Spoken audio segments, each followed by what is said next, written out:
कि उड़चल हारिल लिए हाथ में, यही अकेला ओछा तिनका, ऊषा जाग उठी प्राची में, कैसी बाट भरोसा किनका।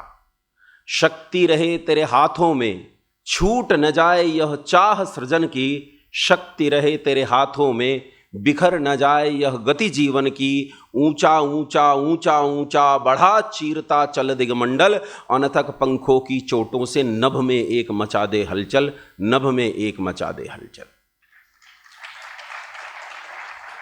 बंधुओं, वास्तविकता यह है कि लोग कहते हैं भारत जिस स्थिति में था, भारत कभी कहीं था जहां माना जाता है कि भारत को विश्व गुरु माना जाता था या सारे संसार का अध्यापक आचार्य माना जाता था, उसकी तुलना में कतिपय लोगों का मानना यह है कि आज सर्वनाश हो गया है।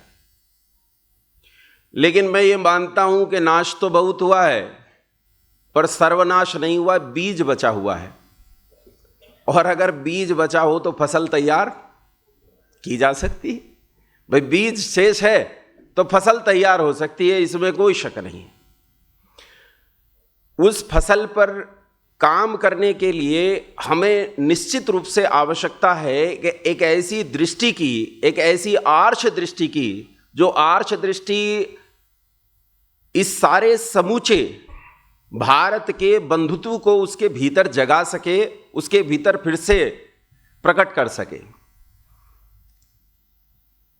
यह जो आर्ष दृष्टि है, आर्ष शब्द का अर्थ होता है ऋषियों का। आर्ष ग्रंथ कहते हैं तो कहते हैं ऋषियों के ग्रंथ।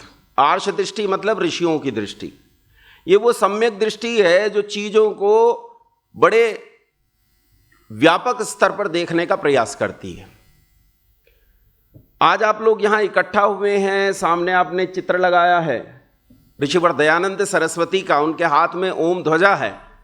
ऋषिवर दयानंद सरस्वती ने इस देश के महापुरुषों की श्रृंखला में उत्पन्न होकर क्या विशेष परिवर्तन किया और उस विशेष परिवर्तन की क्या आवश्यकता थी, वो मैं आपको बताऊं। उससे पहले आपको उनकी परिस्थिति जानना पड़ेगा।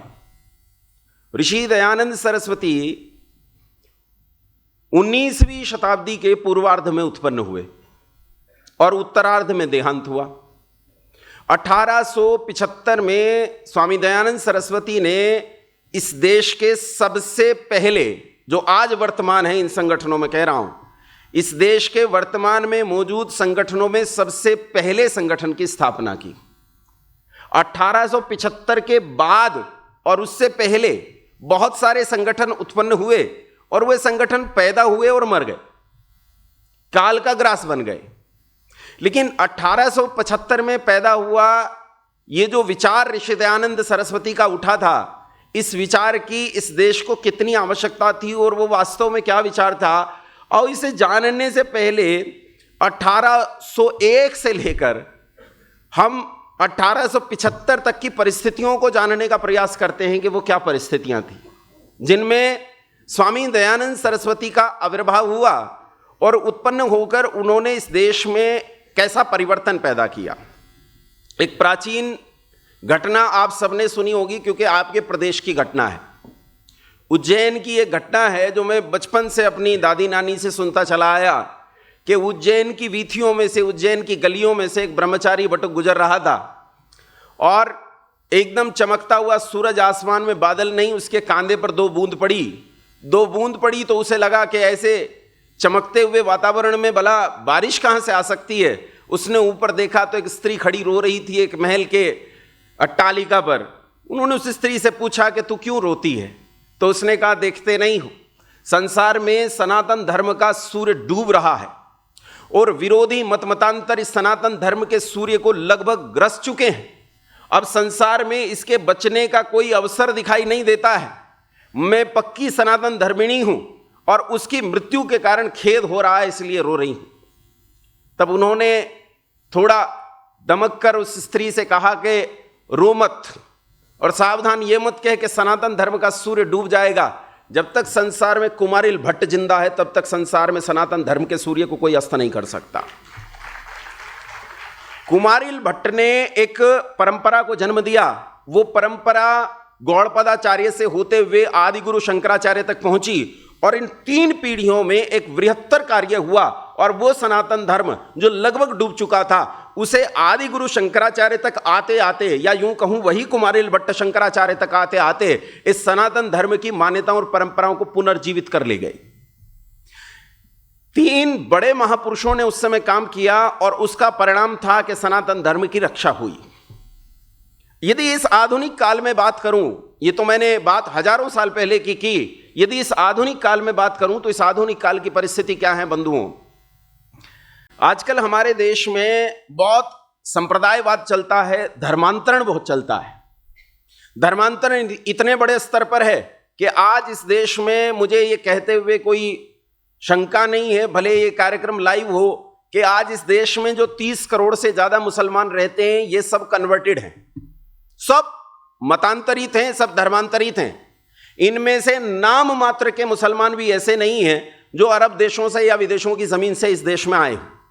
इस देश में जितने ईसाई रहते हैं वे 100% धर्मांतरण किए गए हैं, उनमें से एक भी बाहर से नहीं आया है। आवश्यकता है इस बात को समझने की कि आखिर इतने बड़े स्तर पर धर्मांतरण हुआ कैसे। कितने लोगों का धर्मांतरण हुआ? 30 करोड़ तो मुसलमानों का, और लगभग मोटा मोटी मान के चलो कि 4 करोड़ के आसपास ईसाई। इस समय जो 4 करोड़ 4.5 करोड़ इस देश में ईसाई रहते हैं, ये धर्मांतरण। आपको क्या लगता है बस ये 35 करोड़ इतना धर्मांतरण है? आओ एक छोटा सा गणित लगाते हैं। 30 करोड़ तो इस देश में रहते हैं, और 25 करोड़ जो पाकिस्तान में रहते हैं, ये जो नाम के पीछे मलिक लगाते हैं, चौधरी लगाते हैं, ये कौन लोग हैं भाई? ये सब धर्मांतरण किए हुए हैं। तो 25 ये भी जोड़ो, 30 और 25, गणित आप करते रहो, मेरे साथ दो। मेरे भाषण देने की आदत कम है, बात करने की आदत ज्यादा। अध्यापक हूं मैं, जो संवाद करने में आनंद आता है। 30 और 25 55 करोड़ हो गए, और 20 करोड़ जो बांग्लादेश में रहते हैं, ये भी तो हमारे हैं। तो 20 ये भी जोड़े तो कितने बन गए? 75 करोड़ हो गए मोटा मोटी।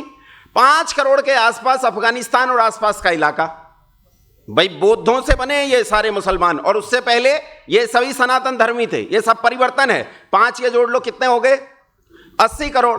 अब मैं पाकिस्तान और अफगानिस्तान के पीछे नहीं जा रहा हूं, उज्बेकिस्तान, तुर्कमेनिस्तान, तजाकिस्तान और कजाकिस्तान, वहां नहीं जा रहा हूं मैं।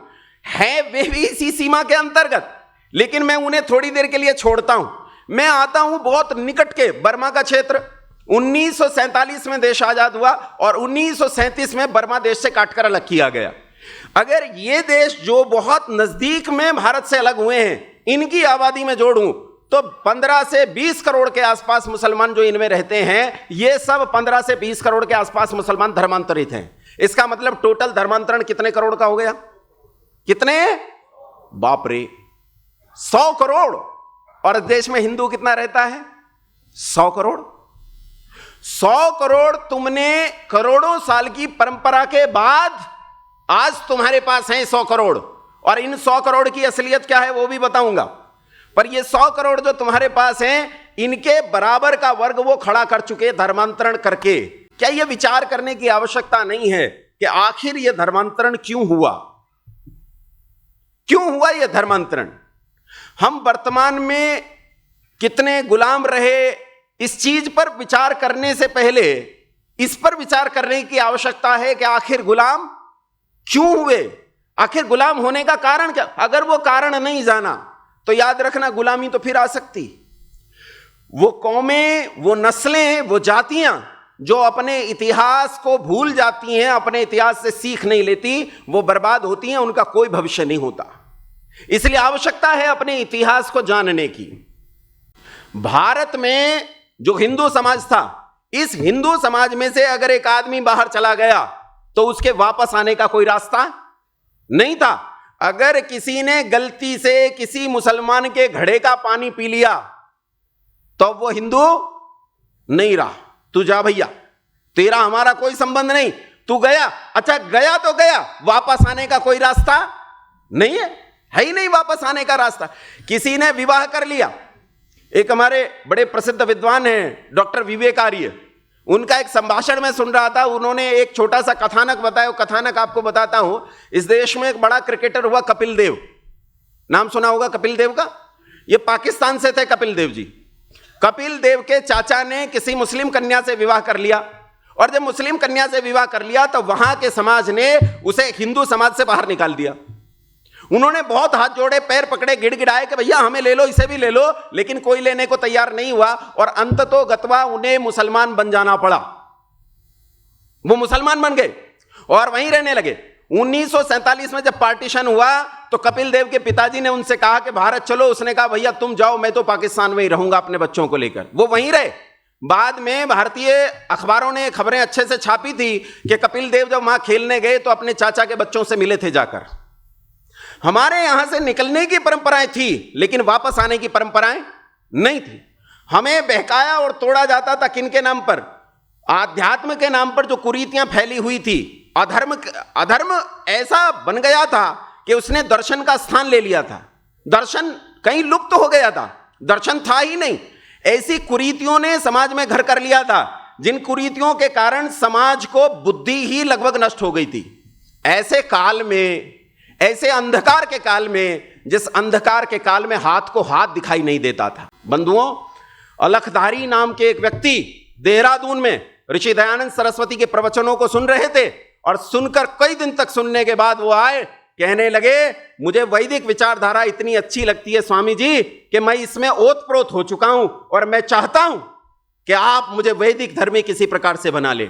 लेकिन हिंदू धर्म में वापस आने का कोई रास्ता नहीं था। उस दिन देहरादून में इस महामानव ने, इस पहाड़ ने वो रास्ता खोला जो हिंदू धर्म में वापसी का रास्ता था। इन्होंने अलखदारी को शुद्ध करके हिंदू बनाया। ये पहली शुद्धि थी। आधुनिक काल में जब लोग कल्पना नहीं कर पा रहे थे इस बात की, तब ऋषि दयानंद सरस्वती ने इस क्रांतिकारी विचार को उत्पन्न किया, और उसके कारण उनके असंख्य शत्रु पैदा हुए, जिनके कारण बाद में उनकी हत्या कर दी गई। हम ही ने की। ये मत समझना कि कोई विदेशी आया, विधर्मी आया हत्या करने। वो तो षड्यंत्र कर रहे थे, हम उनके षड्यंत्र में शामिल हुए। हिंदुओं ने ऋषि दयानंद सरस्वती की हत्या की, हमने की। जहर देने वाले कौन? हम। सांप फेंकने वाले कौन? हम ही थे। कांच का चूरा पीसकर पिलाने वाले हम ही थे।